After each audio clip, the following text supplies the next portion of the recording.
예, 저와 함께 로마서 6장에 있는 말씀 같이 보시겠습니다. 로마서 6장 1절부터 14절입니다.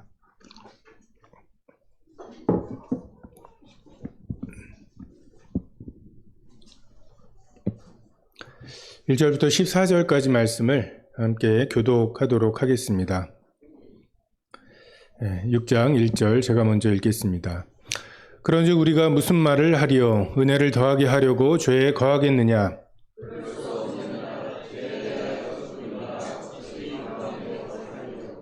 무릇 그리스도 예수와 합하여 세례를 받은 우리는 그의 죽으심과 합하여 세례를 받은 줄을 알지 못하느냐?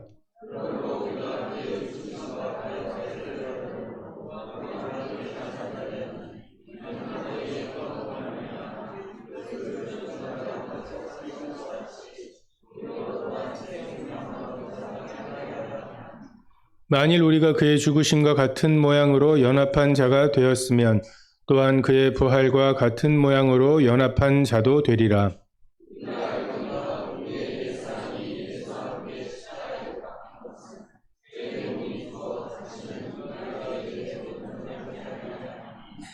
이는 죽은 자가 죄에서 벗어나 의롭다 하심을 얻었음이라.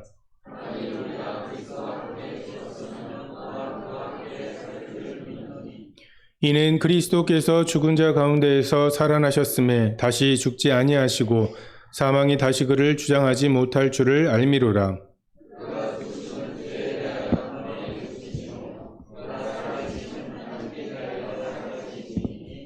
이와 같이 너희도 너희 자신을 죄에 대하여는 죽은 자요 그리스도 예수 안에서 하나님께 대하여는 살아있는 자로 여길지어다.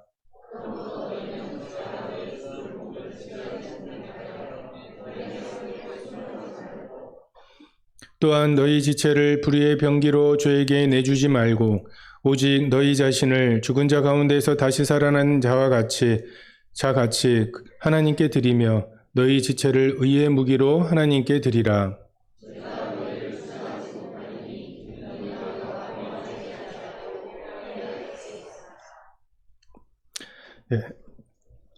로마서는 전에도 말씀드렸던 것처럼 로마 교회가 처해 있는 여러 상황과 그곳에서 여러 질문들에 대한 대답으로 되어 있습니다.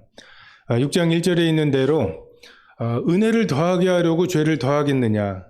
이것이 그 당시에 그 사도 바울의 은혜의 복음을 들었을 때 사람들이 아니 그렇게 쉽게 죄를 간과하시고 은혜로 그렇게 의롭다 하시고 정말 이런 그 절차를 통해서 나오는 게 아니라면 사람들이 그 죄를 우습게 생각하지 않겠냐라고 하는 이제 질문들을 하게 됩니다. 그 전에 복음을 전하면서 어떤 분이 너무 잘 들으시길래 그 구도자인가 했더니 나중에 보니까 그 인근 교회 목사님이셨어요. 다른 교회는 어떻게 복음 전하는지 그런 거를 좀 보려고, 벌써 제 청년 때였는데, 그런 걸 이제 보려고 이제 잘 들어보시고, 근데 나중에 이제 목사님이라는 거를 말씀하시면서 이제 이런저런 얘기를 하는데, 하시는 얘기가, 그렇게 단번에 영원히, 그리고 영원한 속죄, 이걸 다 가르치면 교회가 운영이 되냐고. 그래서 제가 그때, 이분이 거듭난 적이 없으신가? 는 생각이 들었어요. 예수님이 지금까지의 죄는 사하셨지만 앞으로의 죄는 회개하고 또 11조랑 뭐 주일 성수 정도는 남겨둬야 그래도 교인들이 그래도 일요일에 교회를 나오고 뭐 등산이라도 가려고 하면은 뭐 일부 예배 뭐 7시 예배라도 드리고 가지 이런 게 다 해결됐다고 말하면 그건 안 될 텐데 하면서 굉장히 우려하시는 그 이야기를 들었습니다. 은혜의 복음에 대한 이제 율법주의, 유대인들의 어떤 걱정이죠. 이 죄책감과 의무감, 또 의지와 막 감성, 막 이런 걸 총동원해서 힘겹게 죄와 싸워도 이 조금만 틈이 생기면은 그냥 삽시간에 원위치로 가버리는 그런 사람들이 자기들인데 이게 은혜로 선물로 값없이 주셨고 막 죄를 간과하신다고 하고 야, 이렇게 해서 이 봉인을 풀어버리면 그 겨우겨우 막 여기도 물이 새는 걸 이렇게 막 이러면서 막고 있는데 이게 그냥 터져버리면은 걷잡을 수 없다. 이게 바리새인들이 안식일에 선한 일을 하시는 예수님에 대해서 우려하는 거였죠. 안식일에 선을 행하는 것이 옳으냐 그르냐, 옳다고 말해버리면 그럼 이것도 선한 거 아니냐, 이것도 선한 것이 아니냐라고 말해버리면 무너져 버릴 거라는 거죠. 그리고 사실입니다. 거듭난 적이 없는 사람들에게 율법의 이 뭔가 이렇게 틈을 보여주면 그 틈으로 그럼 이것도 선한 거 아니야, 이것도 선한 거 아니야, 아니 다 먹고 살자고 하는 거고 이래버리면 이제 흐트러져 버리는 것이 또한 사실이죠. 11조와 주일 성수를 그렇게 강조하고 수시로 강조해도 잘 안 되는데 각각 그 마음에 정한 대로 하시라고. 그리고 이름도 안 쓰고, 그리고 주일날 주일 성수 거룩하게 지켜야 되고, 주일을 안식일을 지키라고 하는 십계명에 안식일 대신으로 넣어서 겨우겨우 유지하고 있는데, 여기에 모이기에 힘쓰라고 하면은 충분하다고 말하는 이것은 허술해 보이고, 그럼 힘쓴 게 뭐야? 라고 말하기 시작하면 어디 판사가 있는 것도 아니고 경찰이 있는 것도 아니고 정말 느슨하고 허술해 보이는 것이 사실이라고 생각이 됩니다. 그래서 은혜를 더하게 하려고 그럼 죄를 더하겠느냐라고 하는 걱정은 그냥 공격을 위한 공격은 아니고 정말로 그렇고, 신약성경 중에 제일 먼저 쓰여진 성경이 야고보서인 것을 생각하면 은혜의 복음에 대한 그런 오용과 남용, 이런 것이 또 난무한 것을 우리도 경험하고 있습니다. 우리는 어쨌든 하나님이 주신 제일 좋은 것을 가장 악하게 사용하는 기술들이 있어요. 우리의 죄를 우리가 항상 방심하거나 또는 과소평가하는데 우리의 죄는 생각보다 큽니다. 내가 주인이고자 하고 이것을 악용하려고 하는 우리들의 생각은 여기가 내가 이렇게까지 바닥을 쳤어라고 생각하시는데 지하실이 있는 것을 항상 발견하게 되죠. 더 악합니다. 어떻게 보면 지금 우리가 오늘 나의 죄에 대해서 알고 있는 게 저의 남은 인생의 최선일지 몰라요. 왜요? 살면서 계속 우리의 지하실을 팔 거니까요. 칭의의 구원은 은혜로 받지만 그 이후의 삶은 율법을 통해서 거룩한 삶을 살아내야 되는가? 이 의문과 질문들은 계속되죠. 지금까지의 죄는 하나님이 다 사하셨지만 앞으로의 죄는 회개해야 된다. 이런 개념들이 전형적인 갈라디아 주의 같은, 그리고 그런 유혹들이 우리에게도 있습니다. 6장 2절에 그럴 수 없느니라. 죄에 대하여 죽은 우리가 어찌 그 가운데 더 살리요. 이 그럴 수 없느니라, 이 고백이 구원 그리고 거듭남의 핵심이라고 생각이 됩니다. 앞으로 신앙생활을 할 건지 종교생활을 할 건지의 여부가 이 고백에 따라 있어요. 죄에 더하게 하려고 은혜를 더하게 하려고 죄에 거하게 했느냐라는 대답에 그럴 수 없느니라는 신앙생활이고, 그러면 안 되지라고 하는 건 종교생활이죠. 그러면 안 되는 것입니까? 아니면 그럴 수 없는 것입니까? 정말 그래서는 안 된다고 하는 의무감이, 그리고 앞으로는 내가 그럼 그렇게 살아내야겠다라고 하는 나의 의지가 대답을 대신한다면 그것은 우리들의 여전한 교만함, 그리고 내 속에 있는 선함을 의지해서 살아가려고 하는 종교 생활일 뿐이고, 그럴 수 없느니라. 그렇게는 안 되죠. 그럴 수는 없잖아요.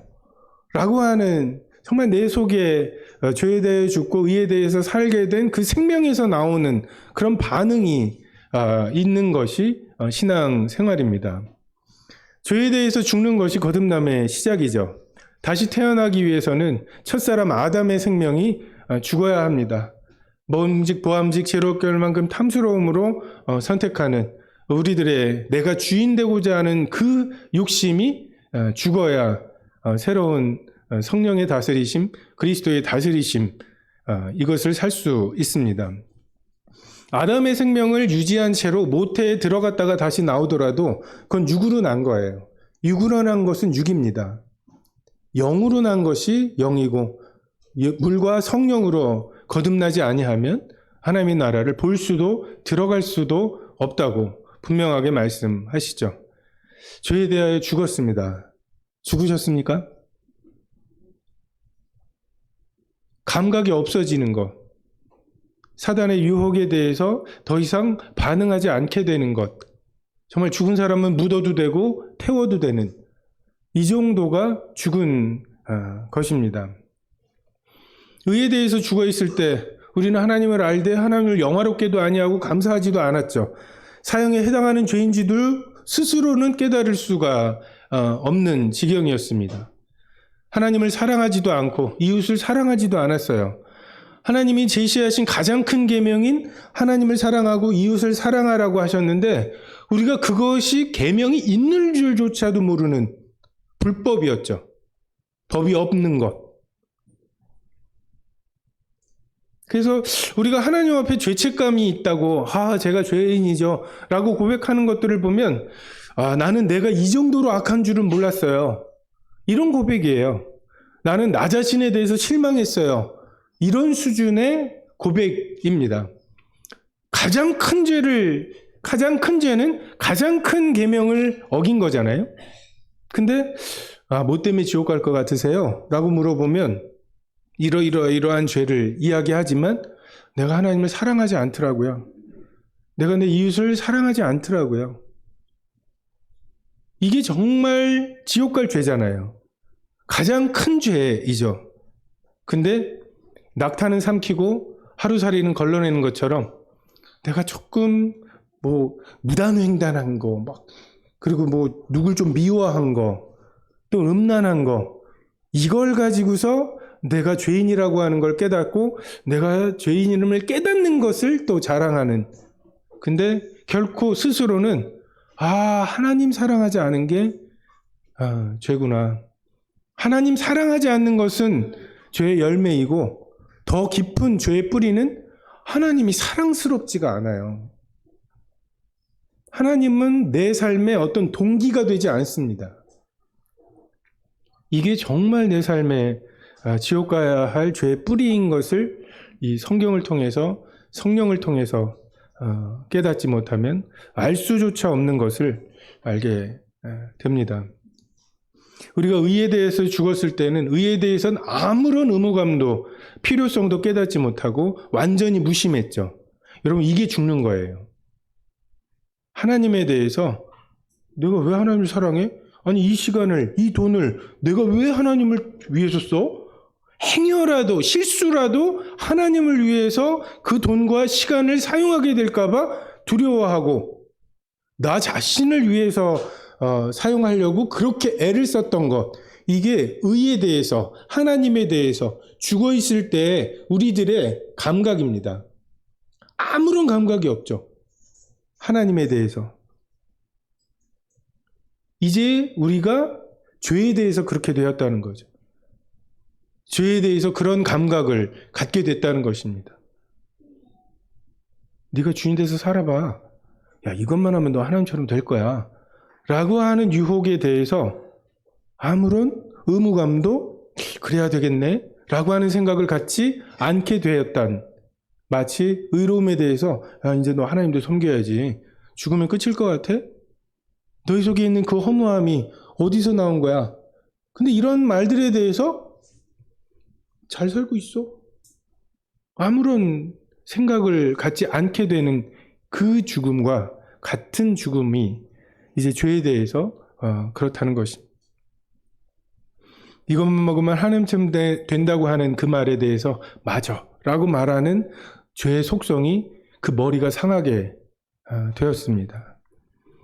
이걸 먹으면 하나님처럼 될까 봐 못 먹게 하신 거라고 하나님의 성품에 대해서 속이는 사탄에 대해서 하나님 그런 분 아니야 라고 말할 이 생명이, 그 하나님에 대한 믿음이 우리 속에 생겼습니다.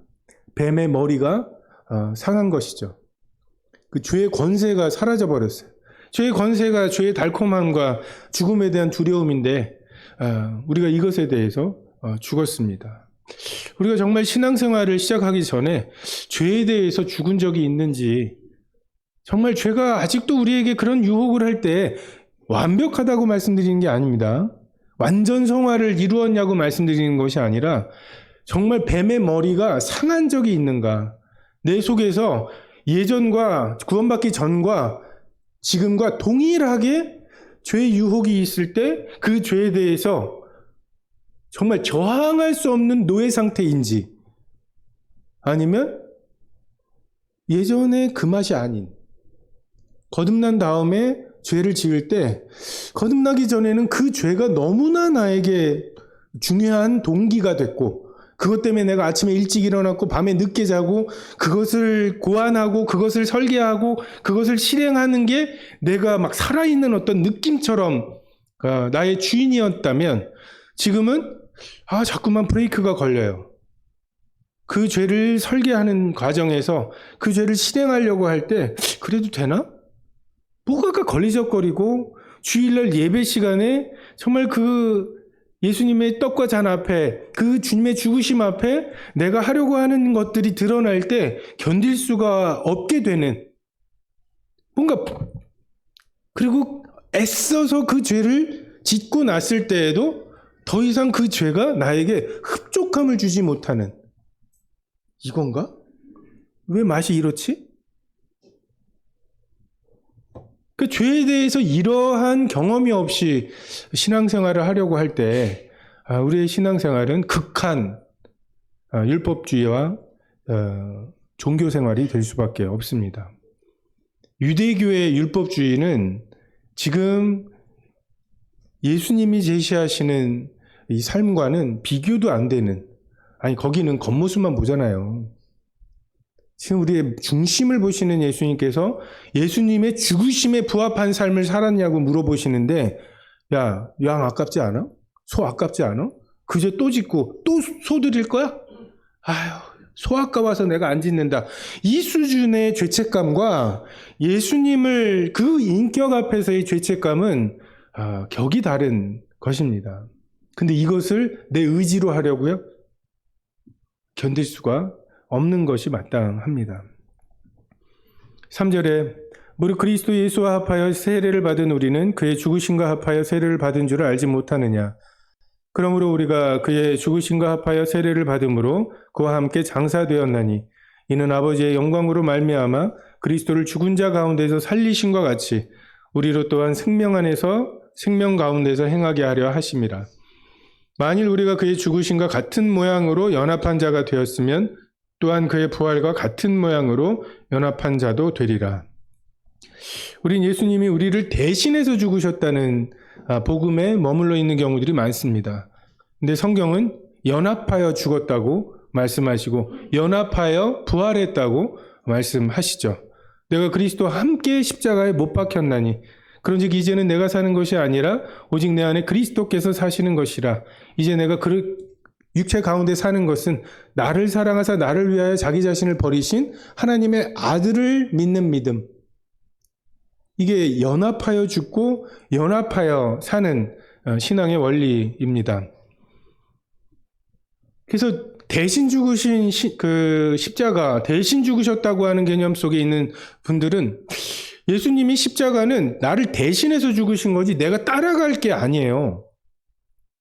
근데 함께 죽고 함께 살아난 것에 있어서는 우리의 신앙생활은 예수님을 날 위해 대신 죽으신 예수님, 그 고마우신 분에게 내가 뭔가 드릴 것을 준비하는 게 신앙생활이 아니라 연합하여 죽은 예수님과 이제 연합하여 산 우리가 예수님이라면 가셨을 그 길을, 그 십자가의 길을 함께 가는 것, 이것이 우리의 신앙생활입니다. 순종이 아니라 연합이죠. 생명과 호흡의 근원이신 하나님과 연합되어서 우리에게 새롭게 나오는 생명입니다. 지금 끊임없이 사도 바울은 너희 속에 있는 그 생명, 그 연합, 정말 그 하나님 앞에서 받은 그 고백, 그럴 수 없게 돼버린 우리들의 마음을 이야기하고 있죠. 우리가 죄와 연합했을 때 어떻게 했습니까? 자, 하나님 먹지 말라, 사탄은 먹으라고, 반드시 죽는다, 결코 죽지 않는다. 이 말 중에서 사탄의 말을 영접했죠. 그래서 우리는 사탄의 자녀가 되었습니다. 자, 사탄의 자녀가 되었을 때 어떠했습니까? 아, 이제 내가 사탄의 말을 들었어. 그러면 이제 내가 사탄의 말에 순종해야 되는 의무가 생긴 거야. 또는 그러면 하루에 적어도 내가 사탄의 자녀라면 하루에 적어도 죄를 한 5번 이상은 지어야 되지 않겠어? 우리가 이렇게 사탄의 종로수술을 했습니까? 그냥 이성적으로 사탄의 말을 들었으니까 난 사탄의 죄야. 자, 외워. 사탄의 죄야. 사탄의 죄. 그러니까 사탄의 자녀야. 사탄의 자녀. 이렇게 외운 게 아니잖아요. 그죠? 사탄과 진짜 연합이 돼버리지 않았습니까? 영적으로 사탄과 연합이 되었고, 그냥 그 의무감이나 뭔가를 난 죄를 그래도 3번은 져야 돼. 이런 어떤 생각으로 산 것이 아니었잖아요.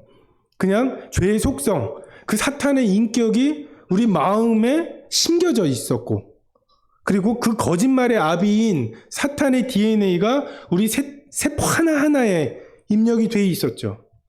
그리고 그 사탄의 소원, 정말 하나님을 대적하고 하나님보다 높아지려고 하는 그 사탄의 소원이 우리의 소원이 돼버렸잖아요. 정말 일체가 돼버렸잖아요. 이게 연합입니다. 다시 말해서 지금 죄 가운데 살고 있는 우리가 사탄에게 순종하고 있는 게 아니에요. 사탄과 연합되어서 사탄의 소원 자체가 내 소원이 되어서 나 하고 싶은 대로 하는 거예요. 근데 그게 사탄의 소원인 거죠. 이게 죄와의 연합입니다. 근데 이제 그리스도와 그 동일한 연합이 된 거죠. 하나님께로부터 태어난 우리가 이제는 하나님을 위해서 내가 살아야지 하는 의무감이나 또는 하나님을 기쁘시게 할 자신이 있어 이런 자신감이 생긴 것이 아니라 예수 그리스도의 그 인격과 아버지 하나님을 기쁘시게 하고자 하는 그 예수님의 소원이 우리의 그 마음에 연합이 된 거죠. 그 아들의 믿음이 우리의 믿음이 된. 그래서 아들이시라면 하셨을 그 행동이 우리에게도 이게 가치 있어 보이게 되는 거죠. 그래서 4절에 우리로 또한 생명 가운데서 행하게 하려 함이라. 이 표현이 영어 성경에 보면 생명의 새로움 가운데에서 행하게 하리라. 자꾸만 율법을 기준으로 이걸 이렇게 강조해도 안 되는데 이게 그 율법의 섭리가 끝났다고 말해보면 어떻게 될까? 이 생각들을 하는 것은 굉장히 어리석은 거죠. 100년 전에 아직 자동차가 발명되기 전에 마차를 막 마부들이 끌고 다니고 막 이럴 때 자동차라는 게 다 생기면 이 마부들은 다 뭘 하지? 이걸 생각하는 건 되게 어리석은 거죠. 마부들은 실제로 다 없어졌죠. 하지만 그러면 다 굶어 죽습니까? 전혀 다른 어떤 경제나 뭐 이런 것들이 생긴 거 아니에요. 마찬가지로. 그 마을 몰던 분들이 공장 가서 일하기도 하고 하시겠죠. 근데 이거를 생각하지 못하고 그냥 마부가 마차를 운행하는 이 머릿속에서 이 짧은 생각 속에서만 생각을 하기 시작하면 아무것도 해답이 없는 정말 생명의 새로움, 이것을 경험해 보지 않은 사람에게는 정말 그럴 수 없느니라. 그리고 그게 마땅하니라 라고 하면 그게 마땅하다고 여기는 성도들, 그럼 신앙생활이 복잡할 게 없어요. 그 주 안에서 마땅하다면 마땅한 거고, 주님이 힘쓰라셨어 그러면 힘쓰는 사람들, 그럼 말 세게 할 필요도 없잖아요. 근데 이 경험이 없는, 생명의 새로움을 경험한 적이 없는 사람들에게는 너무나 위험해 보이는 복음일 수 있습니다. 6절에 우리가 알거니와 우리 옛사람이 예수와 함께 십자가에 못 박힌 것은 죄의 몸이 죽어 다시는 우리가 죄에게 종노릇하지 아니하려 함이니 이는 죽은 자가 죄에서 벗어나 의롭다 하심을 얻었습니다. 옛사람을 처리하시는 하나님의 방법은 십자가에 못 박으시는 것이었습니다. 아무런 개선의 여지가 없다는 하나님의 심판입니다. 그 장대에 달린 놋뱀, 그것을 보는 것 외에는 내게 소망이 없다고 하는, 정말 그 사람들만 장대에 달린 놋뱀을 보기 위해서 광야로 오죠.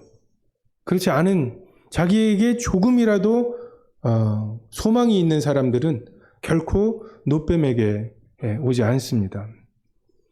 예수님의 죽으심이 자기의 죽음으로 비춰진 사람들, 내가 달렸어야 되는데, 정말 바나바인 나 대신에, 바라바인 나 대신에 예수님이 달리셨구나 라고 하는 것이 믿어진 사람들, 그분의 인격 앞에서 내가 이게 기준이라면 내가 죄인이라고 하는 것이 깨달아진 사람들, 내가 죽었어야 했다는 죄를 깨달은 사람들이 그리스도와 함께 십자가에 못 박힌 사람들입니다. 그리스도와 하나가 된 사람들. 죄의 몸이 멸하게 되는 것. 정말 죄의 본체가 있죠. 우리 속에.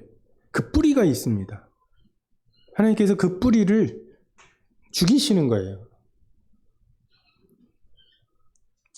죄의 소욕, 죄의 본체가 소멸되어 가는 과정이 성화의 과정입니다. 그 칭의는 죄의 형벌에 대한 공포, 죽음에 대한 공포, 그리고 죄책감과 두려움, 부끄러움, 이것으로부터 벗어나게 하시는, 그래서 빛이신 하나님께 담대히 나아갈 수 있게 하신 것이 칭의의 구원이라면, 성화는 칭의의 구원을 통해서 우리 마음에 심으신 그 생명의 새로움, 그 감각이 있잖아요. 우리가 왜 음식물 쓰레기에 유혹을 받지 않습니까? 전 지금까지 음식물 쓰레기를 먹어본 적이 없어요. 그게 제 의지입니까? 냄새가 나잖아요. 눈으로 보고. 그러니까 하나님께서 생명을 통해서 눈으로 보게 하시고 냄새로 맡게 하시고, 그게 실수로라도 한 입이라도 내 입에 들어가면 정말 다 뱉어내게 만드시는 이 새로운 생명의 감각으로 제가 그것에 유혹을 받지 않고 한 번도 그 음식물 쓰레기를 먹지 않고 지금까지 살아올 수 있게 만드시는 것처럼, 주님께서 사형에 해당하는 죄들에 대해서 사형에 해당하는 죄로 여기게 하시고 냄새가 나게 하시고, 반대로 지금까지는 행여 한 걸음이라도 이 십자가의 길로 가게 될까봐 두려워하던 우리들에게 이제 그 주님과 함께 가는 십자가, 그 길에 영생, 하나님과의 추억이 있음을 경험하게 하셔서 여전히 내 뜻대로 마시고 라는 기도가 나오지만, 결국은 이 잔을 옮겨달라고 하는 기도가 나오지만, 결국은 내 뜻대로 마시고 아버지의 뜻대로 되기를 구하게 하셔서 십자가의 길을 가게 하시는, 이게 새로운 감각이죠.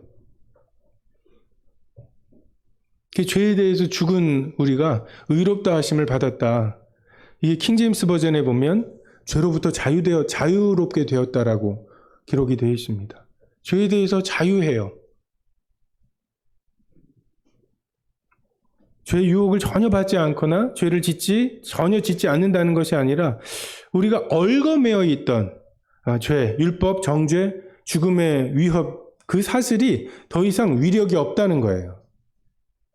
이걸 따먹은 것처럼 하나님처럼 돼 라고 말하면 우리는 그것에 대해서 그래? 하면서 반응하던 우리가 거짓말하지 말, 이렇게 반응할 수 있는 그분의 하나님에 대한 인격이 믿어진 우리가 이제 사탄이 그렇게 말하는 것에 대해서 되받아칠 수 있게 되는 거죠. 너 그럼 죽어! 죽지 뭐. 죽인다고 말하는데 죽지 뭐라고 하는데 죽음의 권세가 없는 거예요. 죽는 게 무서우니까 질질 끌려가서 일생에 매여 종로를 타는 게 사탄이 하는 짓인데 너 그럼 죽어. 그러면 사도 바울처럼 이제는 죽으려나? 내가 이 몸을 떠나서 주와 함께 거하는 것이 내 소망이다. 라고 하면서 죽으려고 하는 사람들에게 너 그럼 죽어 라고 말하는 게 얼마나 허무한 말입니까? 죽음의 권세가 사라져 버렸어요. 너 같은 걸 하나님이 받으실 것 같아? 야, 무화과 나무 잎으로라도 옷을 해 입어야지. 이렇게 말하고 있는 그 부끄러움을 자극하고 내 속에 있는 선함을 자극하는 사단에게 그것으로는 벌거벗은 부끄러움과 두려움을 해결할 수 없어. 이렇게 반응하는 사람들에게 사탄이 뭘로 우리를 얽어매겠습니까? 사용할 수 있는 권세가 없습니다. 여러분, 어두움과 죽음의 권세. 여러분, 어두움은 요건 어두움이야 라고 할 게 없어요. 빛이 없는 것을 어두움이라고 이름을 붙여놓은 거예요. 다시 말해서 어두움은 그 자체가 무언가 존재하는 게 아닙니다. 죽음도 마찬가지죠. 생명이 없는 상태를 죽음이라고 이름을 붙여놓은 거예요. 그 사탄의 죽음과 어두움의 권세는 사실 실체가 있는 게 아니에요. 어두움에 빛이 가잖아요? 그럼 어두움이 빛을 어떻게 할 수 있어요? 빛이 없는 것을 어둠이라고 이름을 붙여놓은 것 뿐인데 빛이 임하면 어두움은 사라져버릴 수밖에 없어요. 생명도 마찬가지입니다. 생명이 임했는데 생명이 없는 상태일 뿐인 그 죽음이 무슨 권세가 있습니까? 죄의 달콤한 유혹 더 이상 달콤하지 않죠. 왜요? 생명나무를 맛보았기 때문에. 예전처럼 죄가 충분한 동기가 되지 않는 것, 이게 죄로부터 자유롭게 된, 죄로부터 의롭게 된 우리들입니다. 내 속에 법이 생겼습니다. 예수님이라면 그렇게 안 하셨을 텐데 이것이 나의 기준이 되어버렸고, 그래서 우리가 죄가 여기까지는 아직 넘은 건 아니야. 너 만지기만 한 거잖아. 이렇게 말하는, 만지기만 한 거예요 하면서 하나님에게 대적하던 우리가 이제 태도가 바뀌어서 어떻게 하면 생명나무, 동산 중앙에 있는 그 생명나무를 추구하게 될까? 영생을 얻게 될까? 강도 만난 자를 자비를 베푸는 거구나. 그것에 대해서 고민하는 수준이 되어버렸어요. 어떻게 하면 강도 만난 자를 자비를 베풀 수 있을까? 이걸 고민하고 있는 동안에는 이 선악을 알게 하는 나무 따먹고 네가 하나님처럼 되라고 하는 이 말들이 아예 들리지가 않아요. 미안, 바빠서 이렇게 무시가 되는 거죠. 이것이 합당합니다. 채용 공고가 떴어요. 나를 위해서 일해주면 사망을 주겠다고. 최삭시 사망이죠. 하나님 없는, 하나님께 의지하고 의탁할 필요가 없는 그런 삶을 살게 해주겠다. 징기스칸 같은, 알렉산더 대왕 같은. 정말 손만 대면 그것이 엄청난 성공이 되는, 그들의 그 재물은 소원에 지나는 이런 삶을 살게 해주겠다. 이런 채용 공고가 뜨면 다들 그것에 혹하죠. 그래, 그런 삶. 내가 항상 주인일 수 있는 삶. 내가 뭐든지 내 마음대로 할 수 있는 삶. 그래서 하나님은 필요도 없고 하나님과의 관계도 필요 없고 하나님과의 추억도 사귐도 아무것도 필요 없는 정말 그 온전한 사망. 이게 죄가 우리에게 제시하는 채용 공고인데 우리가 이제 더 이상 그것에 매력을 느끼지 못한다는 거죠. 야, 다 줄게. 야, 뭐 필요해? 육신의 종욕, 안목의 종욕, 이생의 자랑, 내가 다 채워줄게. 그러는데 혹시 아버지의 사랑이 있나요? 아버지의 사랑은 없어. 그럼 제가 찾던 데는 아니네요. 이게 우리의 새로워진 생명의 모습입니다. 만일 우리가 8절입니다. 우리가 그리스도와 함께 죽었으면 또한 그와 함께 살 줄을 믿노니 이는 그리스도께서 죽은 자 가운데서 살아나셨음에 다시 죽지 아니하시고 사망이 다시 그를 주장하지 못할 줄을 알미로다. 부활하신 그리스도를 사망이 어찌할 수 없죠. 딱 마찬가지로 부활하신 주님과 연합되어서 부활한 우리는 사망이 어찌할 수가 없습니다. 주장할 수가 없습니다. 부활은 마르다가 고백했던 것처럼 장차 우리도 다 부활하고 나사로도 부활할 것입니다. 이런 부활이 아니죠. 우리의 매일매일의 삶에 거듭 태어나는 것, 옛 아담의 생명이 죽고 그리스도라면 어떻게 하셨을지 이것이 부활하는 것, 이것이 우리에게 있어서 부활의 모습이고 교리입니다. 강도를 만났어요. 죽어가요. 다 뺏겼어요. 아직 강도가 있을 것 같아요. 이건 내 포도주고 내 기름이고 내 짐승이에요. 근데 옛 아담의 생명은 야 빨리 지나쳐가. 어디에서 또 너를 죽이려고 강도가 아직도 여기 있을지도 모르잖아. 근데 그 옛 아담의 생명을 죽이고 예수님이라면 그 강도 만나는 자에게 했을 법한 일을 하는 것. 이게 예수님이 나를 통해 부활하시는 거고 내가 그리스도와 함께 부활한 그 하루를 사는 모습이죠. 그래서 부활은 우리의 삶에서 매일매일 경험되는 것이어야 되고 그리고 그것을 통해서 우리가 어찌하여 영생을 얻으리이까? 어찌하여 하나님의 생명을 얻게 되리이까? 어찌하면 영원한 것을 얻게 되리이까? 자비를 베풀라고. 너도 가서 그와 같이 하라고.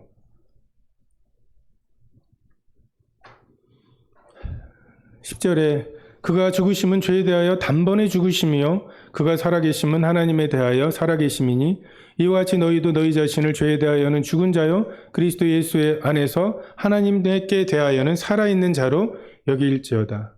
죄에 대하여 단번에 죽으셨습니다. 내가 벗었으므로 두려워하여 숨었다고. 그리고 단지 죄 때문에 내가 하나님을 외면하게 된 수준을 넘어서 이제 라멕과 같이 가인을 위해서는 벌이 7배이지만 나를 위해서는 77배다. 그러니까 하나님의 법에 저항하고 하나님을 우습게 여기는, 만홀히 여기는. 그래서 우리 교회, 학교에도 막 그 교회 다니는 분들이 있거든요. 근데 술들 너무 잘해요. 그러면서 하는 얘기가 그 주님도 섬기지만 이 주님도 섬겨야 된다고. 그게 십계명에 하나님의 이름을 망령되이 일컫지 말라는 말씀 아닌가요? 윤우님, 치느님, 막 유재석이 하느님이고 치킨이 하느님이고 지금 이런 시대에 정말 우리가 하나님에 대해서 경외하고 정말 그분이 명하신 것에 그냥 순전하게 하라시니까 고린도전서 11장 읽어보니까 너를 쓰라시는 거니까 그리고 모일 때마다 나를 기념하라고 하시니까 이런 부드러운 마음 지금 우리가 하고 있는 거는 이 부드러운 마음이 있는 사람들끼리 모여있기 때문에 할 수 있는 것들이에요. 예배가 얼마나 지겹겠습니까? 저도 구원받기 전에 천국은 어떤 곳이야? 하나님을 예배하는 곳이지 가고 싶지 않았어요. 네? 영원히 하나님을 예배하는 곳이다. 지옥보단 낫겠지 하는 생각은 있었지만 굳이 가고 싶지는 않았어요. 근데 이것이 우리에게 의미가 되지 않습니까? 하나님을 알되 하나님을 영화롭게 하고 감사하는 이것으로 시작하는 것이 정말 이게 충분한. 그래서 굳이 캠핑 안 가도 되고 그 캠핑 가서 뭐 커피 내린 거 사진 올려야지 막 그게 내 어떤 나 잘 살고 있어 이것에 대한 증명이 되지 않는 그냥 이것으로 하나님이 날 받으셨다는 것으로 충분한. 그래서 주님이 우리 굉장히 돈 벌게 하신 거예요. 그런 쓸데없는 것에 돈 쓰지 않게 하신 것만으로도 우리가 굉장히 돈 많이 벌게 해주신 거예요. 예수님께서 십자가를 통해 죄의 문제를 단번에 영원히 해결하셨습니다. 먼저 죄의 정체를 드러내셨어요. 정말 하나님의 의가 되시고 하나님이 너무 흡족해 하시는 예수 그리스도를 어떻게 대하는지, 이것을 통해서 너희들의 하나님의 법에 대한 태도가 이러하다. 그것도 가장 율법을 잘 지키는 사람들, 그 사람들을 통해서 예수님이 십자가에 못 박히셨고, 의에 대하라 함은 내가 아버지께로 가니 그들이 다시 나를 보지 못할 것이며, 예수님이 하나님의 의로움의 기준이 되셨는데 우리가 그분을 어떻게 대했는지 빛을 대하는 태도를 보면 알죠. 정말 자기 어두움이 드러날까 봐 빛으로 나오기를 싫어하는 그 수많은 사람들, 그것을 통해서 죄에 대해서, 의에 대해서, 심판에 대해서 세상을 책망하고 계십니다. 예배 시간이 지겨운 것, 이것이 여러분의 죄입니다. 예배 시간에 하나님께 드릴 것이 없는 것, 하나님을 알되 하나님을 영화롭게 할 것도 감사할 것도 없는 것, 이것이 우리의 죄의 뿌리입니다. 이 죄를 드러내셨죠.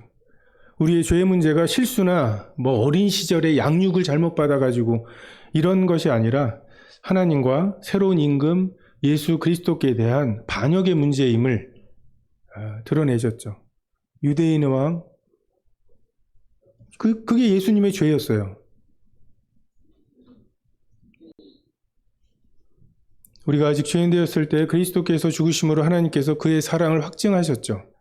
이를 통해서 하나님께 대한 두려움과 부끄러움, 이 죄의 문제가 해결이 되었습니다.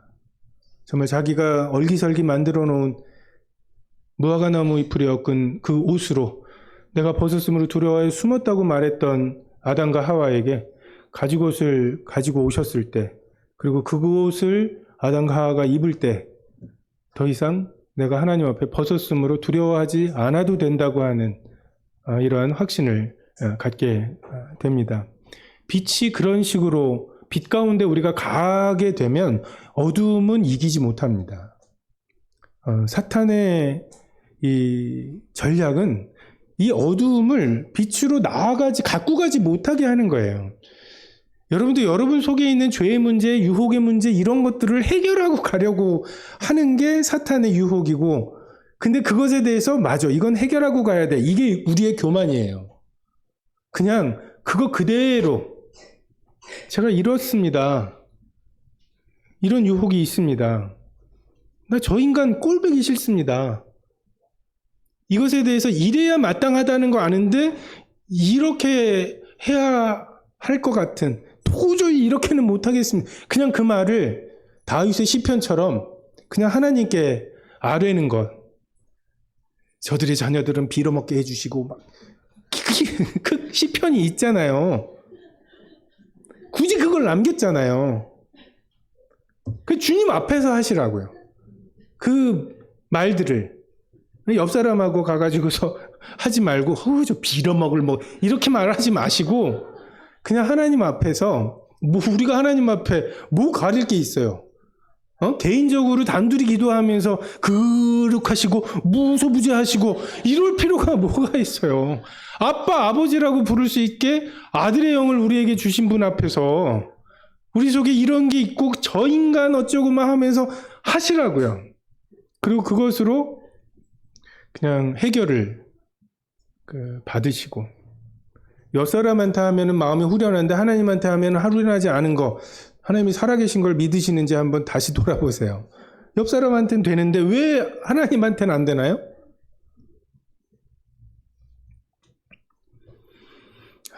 이와 같이 여길지어다 죄에 대하여 죽고 하나님에 대하여 상가처럼 행동해야 되는 이유, 그것이 사실이기 때문에 그렇습니다. 우리가 그것이 사실이에요. 그런 척하라는 게 아니에요. 우린 죄에 대하여 죽었고 의에 대해서 살아 있습니다. 하나님께 대하여 살아 있습니다. 이것이 새로운 생명의 원리입니다. 율법은 죄를 생각하게 하고 죄를 더하게 합니다. 자꾸만 신앙생활이 죄를 어떻게 하면 덜 짓느냐가 신앙생활의 핵심인 줄 착각하는데, 오늘 하루 선악과 밑에 앉아서 오늘은 먹지 말아야지. 만지기만 할 거야. 나 만지기만 했어. 오늘은 만지기만 했어. 이게 무슨 승리입니까? 동산 중앙에 생명나무가 있어요. 우리는 생명나무 먹기에 분주해야 합니다. 우리 주위에 널려 있는 강도 만난 자들, 그들에게 어떻게 자비를 베풀 것인지 너도 가서 그와 같이 하라. 그냥 이 말씀 하나가 내 마음에 심겨서 내가 가서 그와 같이 해야 될 사람에 대한 이 죄가 우리에게 아이디어를 줬을 때 그게 나를 휘감았던 것처럼, 하나님께서 우리에게 강도 만난 자에 대한 불쌍함을 보여주셨을 때 그것이 나를 휘감고 그래서 정상적인 삶을 못 살게 만드는 그 생명, 그냥 그 생명을 조차 행하시면 됩니다. 성령을 조차 행하시면 됩니다. 그럴 때 말씀의 맛이 달라지고, 그 똑같이 읽었던 말씀이 그럼 이거를 죄를 위해서 줘야 된다고? 사마리아인이 나랑 상관이 없고 나를 개 취급하는데 이 고민을 하면서 그래도 드려야지 하고서 드릴 때 똑같은 말씀을 읽어도 말씀에 대한 예민함이 달라요. 그래서 그것과 그 추억과 연결된 그 말씀 한 구절이 그 하나님의 봉급이죠. 죄의 삭신 사망이요, 하나님의 은사 선물은 그리스도 안에 있는 영생이라고, 하나님과의 추억이라고. 우리가 이 글로 가면 너는 죽겠지만 하나님과의 사귐이 있어. 이 체험 공고에 이제 반응하기 시작한 게 우리들이죠. 새로운 생명입니다. 12절에 그러므로 너희는 죄가 너희 죽을 몸을 지배하지 못하게 하여 몸의 사역을 순종하지 말고, 또한 너희 지체를 불의의 무기로 죄에게 내주지 말고, 오직 너희 자신을 죽은 자 가운데서 다시 살아난 자 같이 하나님께 드리며 너희 지체를 의의 무기로 하나님께 드리라.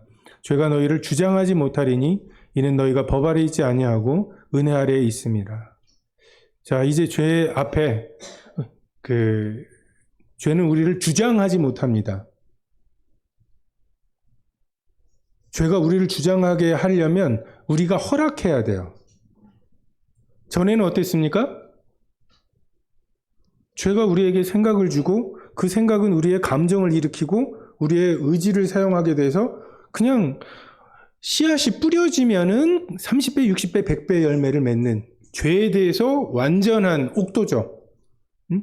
아니, 누가 뺨 한번 때려봐요. 내 속에 뭐가 나오나. 야, 이에는 이, 눈에는 눈. 이건 정말 우리를 자제시키는 것이 쉽지 않은 거예요. 굉장히 잔인한 법이라고 생각하시죠? 누가 때려가지고 실명이 됐다고 생각해 보세요. 그리고 이제 여러분에게 권리가 생겼어요. 어떻게 하시겠어요? 자, 나도 눈 한 대, 움직이지 마. 이게 쉬우실 것 같습니까? 죄가 우리를 지배하고 주장하고, 그럴 때 우리는 아무런 저항할 수 있는 힘이 없었어요. 근데 이제 그 죄에 대해서 저항할 수 있게 되었죠. 주장할 수 없게 되었습니다. 여러분, 생명이 없는 시신을 똑바로 서 있게 만들려면 얼기설기 얼마나 뭔가를 많이 덧대야 되겠어요. 이게 율법이고 이게 종교죠. 자, 저거 봐봐, 살아있는 거야 라고 하면서. 근데 이제 이런 것들이 오히려 방해가 되죠. 율법이 도움이 될 만한 것이 있는 것처럼 착각할 수 있습니다. 거룩해 보이긴 해요. 그죠? 어떤 분은 막 이렇게 주일날 버스 타면 버스 기사를 일시키는 거라고, 이렇게. 그래서 너무 머니까 뭐 그렇게는 못 하시지만 막 마트 가서 뭐 사고 미루는 거는 안 하시는 분들도 계셨어요. 그러니까 되게 삶의 부분에 다 뭔가를 의식하고 사시는 것 같아서 굉장히 거룩해 보이기는 하더라고요. 근데 로마 교회에 있었던 유대교 출신의 그리스도인들도 그랬을 거예요. 노예들에게 자, 내일부터 해방이야. 우리 갑신정변이나 뭐 이런 거 있죠. 그리고 막 미국에서도 막 노예 해방. 여러분 그 남북 전쟁 했을 때 남군 있죠. 노예를 주장했던. 근데 남쪽에서 그 온 군대 중에 그렇게 흑인들이 많았대요. 되게 아이러니죠. 북쪽에서는 노예를 해방하려고 하는 이걸 주장하고 있는데 그것과 맞서 싸우는 군인 중에 아니 주인님이 가라고 해서 왔다고 하면서 그렇게 흑인들이 총 들고 싸우고 그 북쪽에서 그 싸우던 사람들도 되게 허무하게 딱 우리의 모습인 것 같아요. 그리고 갑자기 자유가 주어졌을 때 뭐 한 40년형 받고서 40년 만에 출소한 사람들이 다시 잡범 그 되게 작은 죄를 짓고 그냥 그 교도소로 가버리잖아요. 난 여기가 편해 하면서. 그 노예의 어떤 그 습성이 있고 두려움이 있죠. 내가 율법으로 그렇게 죄를 얽어매어도 해결하지 못하던 죄를 성령을 조차 행해? 생명의 새로운 것으로 행해? 너무 좀 추상적인 거 아니야? 실제적으로 뭐 어쩌라는 거지? 이런 두려움이 있을 수 있고 그런 때에 너희에게 있는 자유를 엿보고 너희를 노예 삼으려는 사람들이 율법이야 라고 제시하는. 근데 다시 그 초등학문으로 돌아가지 말라고 말씀하시고 이 생명의 새로운 것을 북돋고 그게 성숙해 가는 것 외에는 다른 방법이 없습니다. 자유할 수 있는 다른 방법. 죄가 우리를 주장할 수 없습니다. 은혜 아래 있기 때문에 그렇습니다. 은혜를 더하게 하려고 죄에 거하겠느냐? 지금 이 질문에 대한 사도 바울의 대답입니다. 율법이 조금 있으면 그래도 좀 신앙생활에 도움이 되지 않겠어? 라고 말하는 그 사람들에게 우리가 법 아래 있지 아니하고 은혜 아래 있기 때문에 이 삶을 살 수 있는 거다. 율법도 뭐 있으면 좋지. 이게 아니라 율법이 사라져야 돼요. 그리고 온전히 은혜 아래에서 우리가 행동해야만 우리가 성장해 갈 수 있고 성숙해 갈 수 있고 자유로울 수 있고 그 자유로움 속에서만 하나님을 섬길 수 있고 경험할 수 있습니다. 율법 아래에서 했고 안 했고 이것은 했고 안 했고의 죄책감이에요.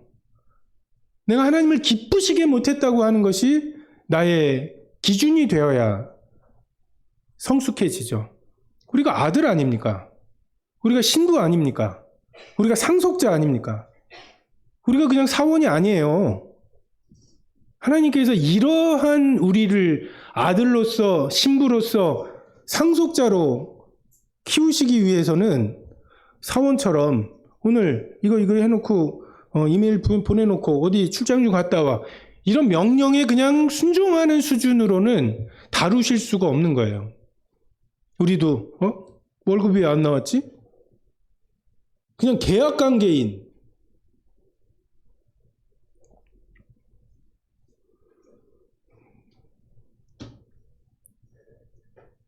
은혜를 더하게 하려고 죄에 거하겠느냐? 은혜 하면 죄를 더 짓지 않겠냐고, 방종하지 않겠냐고, 믿음이 있다고 말하면서 막 행동은 안 하는 이런 사람들 막 벌써 생겨나잖아. 조금만 자기가 껄끄러운 거를 말하고 그러면 그냥 그 율법주의적이라고 막 말하고 우리도 그런 경험이 있지 않습니까? 그래서 율법은 좀 필요하지 않냐라고 말하는 사람들에 대해서 은혜 아래 있어야 된다고. 그래야 죄가 우리를 주장하지 못한다고. 율법을 강력하게 막아야 죄가 더해지지 않고 죄를 해결할 수 있는 게 아니라 죄를 단번에 처리하신 그분의 십자가의 대속의 사역의 의미와 그리고 우리가 은혜 아래 있어야 죄를 더하게 하지 않을 수 있고 죄가 우리를 주장하지 않게 할 수 있다. 여러분 이게 경험되셨습니까? 이 한 사이클만 정말 율법이 아니라 하나님을 기쁘시게 하려는 것 때문에 내가 결정하고 행동하고 그 행동한 것 때문에 하나님과 누리게 된 사귐과 그 사귐 때문에 이 행동을 더하게 만드는, 아이가 태어나서 배고프니까 울고 울다가 자고 자다가 배고프면 또 울고, 이게 성장의 그 어떤 순환이지 않습니까? 근데 정말 생명의 새로운 것이 울고 그것이 갈증을 느끼고 그것 때문에 내가 지나쳐가고 싶지만 이 강도 만난 자를 짐승에 태우고, 그리고 그 과정을 통해서 하나님 이런 분이시구나, 영생을 경험하고, 그게 반복이 될수록 십자가로 결정하는 것이 조금씩 수월해지는 것, 그리고 성령님의 생각과 나의 생각이, 성령님의 감정과 나의 감정이, 그리고 성령님의 의지와 나의 의지가 조금씩 조율이 되고, 그래서 마치 죄가 생각하면 나는 행동했던 것처럼 성령께서 생각하시면 나는 행동하게 되는, 이 성숙해가는 이것이 생명의 새로움입니다. 기도하시겠습니다.